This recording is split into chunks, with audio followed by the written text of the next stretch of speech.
Hi, I'm Natalie, the Entrepreneurship Facilitator based in the New South Wales Business Chamber. Today I'm here at Boost with Facebook and I'm about to hand over to Yvette and I'll let her introduce herself. I'm one of the community trainers with Facebook, so I've just run a bit of a workshop here today with lots of lovely people in Lismore, giving them tips. And I understand a lot of you out there are startups trying to get started with social media and wondering about what the special tips are. So in a few seconds, I'll try and give you as many tips as I can. Number one tip would be do social. So which social should you do? Well, that very much depends on who your target audience are. Different audiences use different social networks in different ways. So Facebook is mass market. There's 2 billion users in the world. There's 17 million in Australia. So fair few people will probably be on Facebook. You've certainly got the young from 13 years old is the legal age to use Facebook, right through to 55 plus is your fastest growing demographic on Facebook. So if that's your target market, you might want to think about it too, and everybody in between. Now you've got a profile, which you probably have, a lot of people do as I just said. Then you can have a business page. You must have an admin of a business page, and it's a lot like having a store. You've got to have someone who can go in and open the store.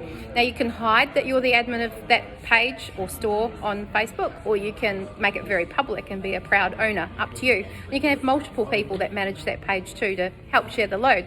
You can also have a Facebook group where maybe your staff or team creating this new business, you can communicate, or you can also use Messenger as well. So there's lots of different structures and options there.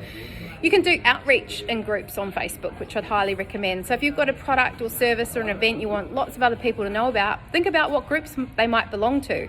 Maybe they're local groups in Lismore or wherever you live, or maybe they're groups where people have a common interest. Let's say pot plants, if you're selling pot plants. Let's say a certain health support network. So if you've got a medical thing, you could pop in there and say, hey, I've got this thing. Do be aware that Facebook groups have their own rules, so you probably want to make sure that you read those rules and follow them to be respectful to that group. So that's a quick little few tips on Facebook. On the Instagram front, you can have a profile or a page. I'd recommend you have a business page if you are a business.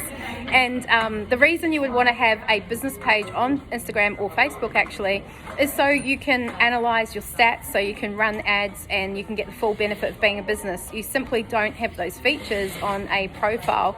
Instagram is a good place to be with about 9 million Australians on it. If you have a slightly younger demographic tends to use it. Used to be the domain of a lot of sort of 18 to 30 year olds, but we're certainly seeing a lot more 30 to 40 and upwards going on it as well. 9 million Australians on it, as I said. What else can I tell you about Instagram? Very visual, so good for visual products. So think about your tile style, I like to call it, and make sure that same colours are coming through, fonts, your logo, etc. And that's on the feed. However, there's also stories, which we've done a big chunk of learning on today. And there where you click on your logo at the top and create either a static image or a video, add stickers, add words, and have a lot of fun being creative. And those last for 24 hours. So there's lots more I could tell you, but I've been going for 3.5 minutes. I hope there's some tips to get you started. And go to Facebook Blueprint. It's a free treasure trove of resources you could look at on the Facebook website, and hopefully that's helpful. Good luck with your businesses.